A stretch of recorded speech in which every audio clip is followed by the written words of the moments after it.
बिस्मिल्लाहिर्रहमानिर्रहीम। अस्सलाम वालेकुम डियर स्टूडेंट। आज का हमारा जो लेक्चर है ये फर्स्ट ईयर केमिस्ट्री से रिलेटेड है।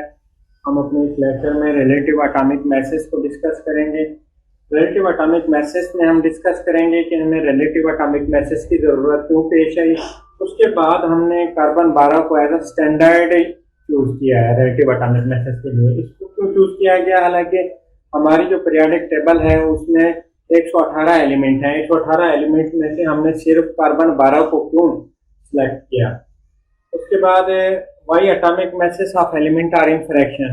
जो एलिमेंट्स के एटॉमिक मैसेज होते हैं ये फ्रैक्शन में क्यों होते हैं, ये भी डिस्कस करेंगे।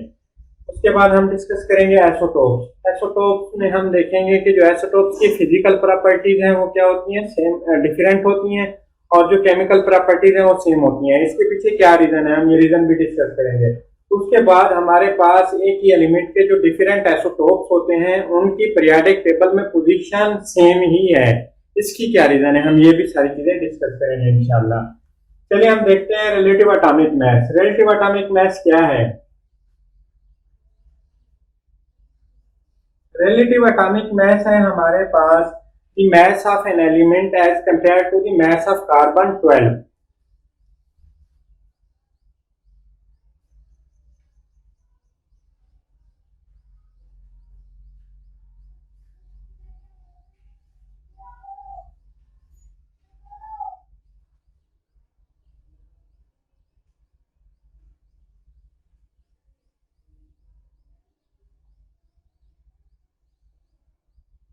as compared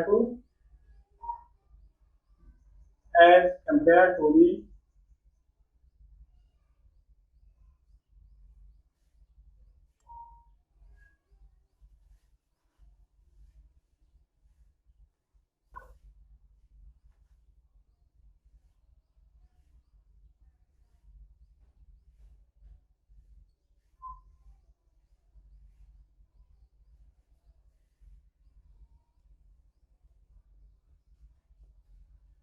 ये हमारे पास डेफिनेशन है यार रिलेटिव एटॉमिक मैसेज की, mass of element as compare to the mass of carbon 12।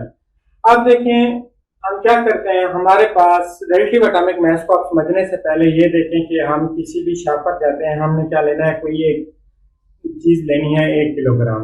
हम उससे कहते हैं कि यार हमें फला चीज 1 किलोग्राम चाहिए।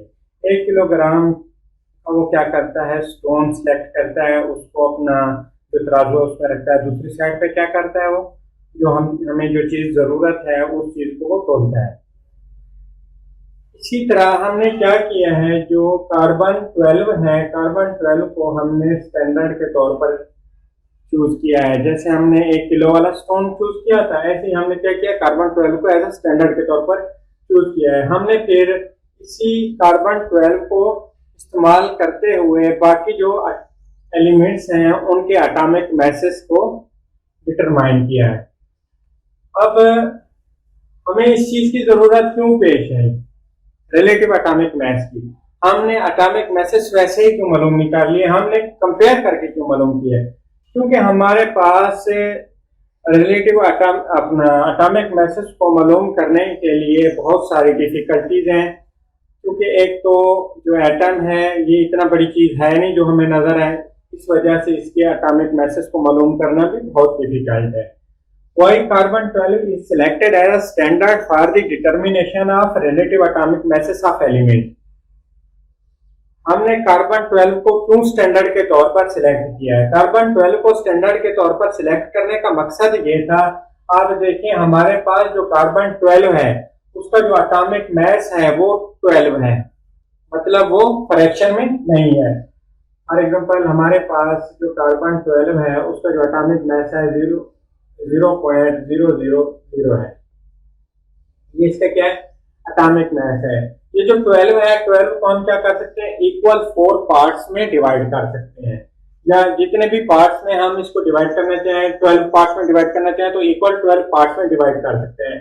अगर हमारे पास कार्बन 12 का एटॉमिक मास होता 12.15, अगर हम इसको क्या करना चाहते हैं, इस एटॉमिक मास को, ये मैं आपको समझाने के लिए बता रहा हूँ कि अगर इस तरह होता है इसका एटॉमिक मास तो हमने क्या करना था, हमने कार्बन 12 को 12 हिस्सों में तकसीम करना था। जब हम इस कार्बन 12 को 12 हिस्सों में तकसीम करते तो हमारे पास जो वन पीस आता है उसका मैथ फ्रैक्शन में आता है। इस तरह हर एलिमेंट के लिए जो मैथ फ्रैक्शन में आ रहा था उस एलिमेंट का मैथ इसके साथ कंपेयर करके डिटरमाइन करना मुश्किल हो जाता है, जिसकी वजह से हमने क्या किया है, पूरा जो एटॉमिक मैथ है 12 मतलब फ्रैक्शन में नहीं है। इस वजह से हमने क्या किया है, कार्बन 12 को सिलेक्ट किया है। बाकी जितने भी एलिमेंट्स हैं या उनके आइसोटोप्स हैं, सभी के जो एटॉमिक मैसेस हैं वो क्या होते हैं, फ्रैक्शन में आते हैं। इस वजह से हमने उनको रिजेक्ट करके सिर्फ और सिर्फ कार्बन 12 को सिलेक्ट किया है। भाई atomic masses of element are in fraction, हमारे पास जितने भी एलिमेंट्स हैं उनके एटॉमिक मैसेस क्या है, फ्रैक्शन में है। अब मैंने यहाँ पे बात एलिमेंट्स की है, मैंने आइसोटोप की नहीं की, क्योंकि आप समझेंगे कि ये कार्बन 12 इसका एटॉमिक मैस क्या है, फ्रैक्शन में नहीं है, तो सर कैसे कह रहे हैं कि atomic masses are in fraction. ये जो कार्बन 12 है ये आइसोटोप है। कार्बन के हमारे पास कितने आइसोटोप्स हैं, कार्बन 12, कार्बन 13 और कार्बन 14। कार्बन के हमारे पास 3 आइसोटोप्स हैं। हमारे पास एलिमेंट सिर्फ एक है कार्बन, उसके आइसोटोप्स कितने, 3 है। अब हमने क्या करना है, कार्बन का एटॉमिक मास मालूम करना है या बाकी एलिमेंट्स का जो एटॉमिक मास है उसको मालूम करना है। जब हम एटॉमिक मास मालूम करते हैं तो हम इन आइसोटोप्स या किसी भी एलिमेंट के जितने भी आइसोटोप्स होते हैं उनको सम अप करके उनकी एवरेज निकालते हैं। जब एवरेज निकालते हैं तो एटॉमिक मास हमारे पास क्या आता है, फ्रैक्शन में आता है। आइसोटोप्स के एटॉमिक मासेस को एवरेज सबमिट करके हम क्या निकालते हैं, एवरेज निकालते हैं, जिसकी वजह से हमारे पास एटॉमिक मास क्या आता है, फ्रैक्शन में आता है। अच्छा, हमारे ये क्वेश्चन सॉल्व हो गए। अब हमने देखना है आइसोटोप क्या है।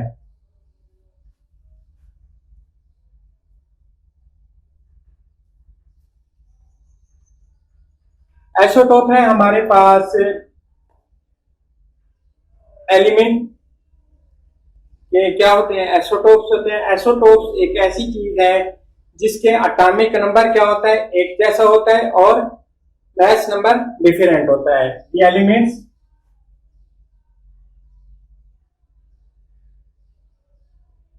having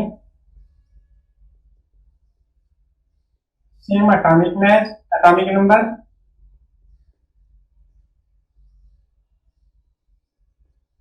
but different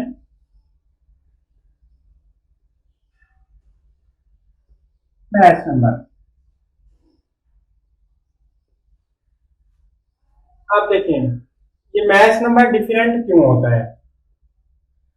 mass number है क्या चीज, मास नंबर है सम ऑफ प्रोटॉन और न्यूट्रॉन। प्रोटॉन और न्यूट्रॉन का जो नंबर है हम इसको क्या करते हैं, सम अप करते हैं। जो हमारे पास नंबर आता है उसको क्या कहते हैं, एटॉमिक मास कहते हैं। और फॉर एग्जांपल कार्बन 12 में हमारे पास क्या है, 6 प्रोटॉन है और 6 न्यूट्रॉन है।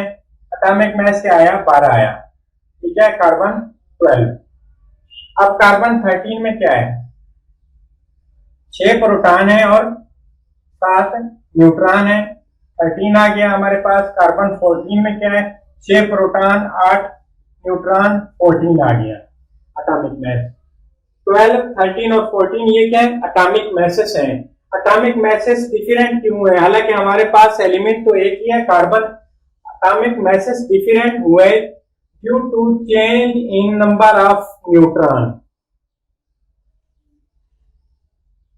due to change in number of neutron। Atomic masses क्या हो गए, डिफरेंट हो गए। अब जो एटॉमिक नंबर है उसकी डेफिनेशन क्या है, एटॉमिक नंबर होता है number of proton, number of proton. तो प्रोटॉन का नंबर है वो क्या होता है, हमारे पास एटॉमिक नंबर होता है। अब आप इन आइसोटोप्स में देखें प्रोटॉन क्या है, प्रोटॉन की तादाद सेम है, सभी में कार्बन 12 है, 13 है, 14 है, सभी में हमारे पास प्रोटॉन की तादाद क्या है, 6, 6 और 6। इस तरह हमारे पास जितने भी एलिमेंट्स के आइसोटोप्स हैं सभी में प्रोटॉन का नंबर क्या होता है, सेम होता है, न्यूट्रॉन का नंबर डिफरेंट होता जाता है, जिसकी वजह से हमारे पास क्या होते हैं, atomic number, atomic message different होते हैं। अब हमने देखना यह है कि जो फिजिकल प्रॉपर्टीज हैं वो आइसोटोप्स की क्या होती हैं, डिफरेंट होती हैं, लेकिन केमिकल प्रॉपर्टीज सेम होती हैं। हमें पता होना चाहिए कि ये किस वजह से होती हैं। हमारे पास हमने डेफिनेशन में क्या कहा है, element having same atomic number, same atomic number है। तो जो हमारे पास केमिकल प्रॉपर्टीज हैं उनका ताल्लुक किस चीज के साथ होता है, केमिकल प्रॉपर्टीज का ताल्लुक होता है हमारे पास एटॉमिक नंबर के साथ, रिलेट टू एटॉमिक नंबर। अब जब आइसोटोप्स का एटॉमिक नंबर क्या है, सेम है, तो उनकी केमिकल प्रॉपर्टीज क्या होंगी, सेम होंगी। जो फिजिकल प्रॉपर्टीज हैं, फिजिकल प्रॉपर्टीज का ताल्लुक है एटॉमिक मास के साथ,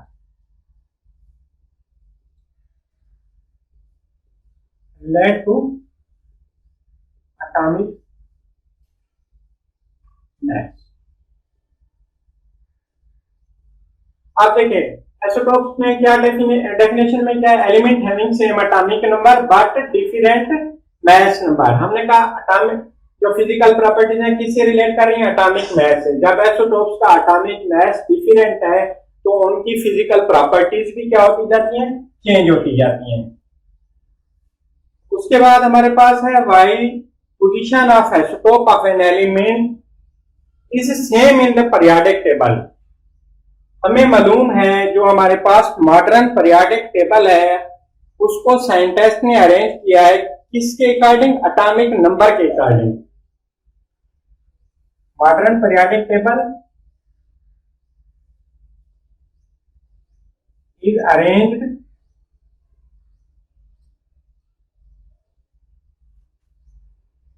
अकॉर्डिंग टू एटॉमिक नंबर।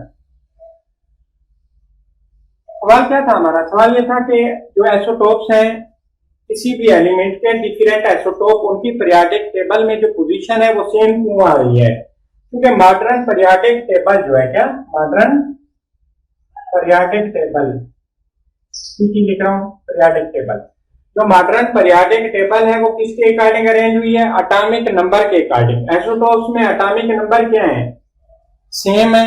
जब एटॉमिक नंबर सेम है, modern periodic table atomic number के अकॉर्डिंग अरेंज हुई है, एटॉमिक नंबर सेम होगा तो सभी की पोजीशन क्या बनेगी पीरियोडिक टेबल में, आइसोटोप्स की पोजीशन भी सेम बनेगी। आज इतना काफी है, कल हम इंशाल्लाह next topic first year chemistry का डिस्कस करेंगे। हम कोशिश करेंगे कि हमारे पास फर्स्ट ईयर केमिस्ट्री में जितना भी टॉपिक्स हैं उनको वन बाय वन डिस्कस करें। जब हमारी ये बुक कंप्लीट हो जाएगी फिर हम एमसीक्यूज और शॉर्ट क्वेश्चंस के हिसाब से इनको क्या करेंगे, कवर करेंगे कि कितना पॉसिबल एमसीक्यूज बन सकते हैं। हर टॉपिक की पॉसिबल एमसीक्यूज हम डिस्कस करेंगे, उसके साथ साथ शॉर्ट क्वेश्चन भी डिस्कस करते जाएंगे। First year, second year, 9th 10th के जितना भी कोर्सेस हैं हम उनको वन बाय वन डिस्कस करेंगे। हर रोज हम एक अपना 9th 10th first year second year 4 lecture upload करूंगा मैं।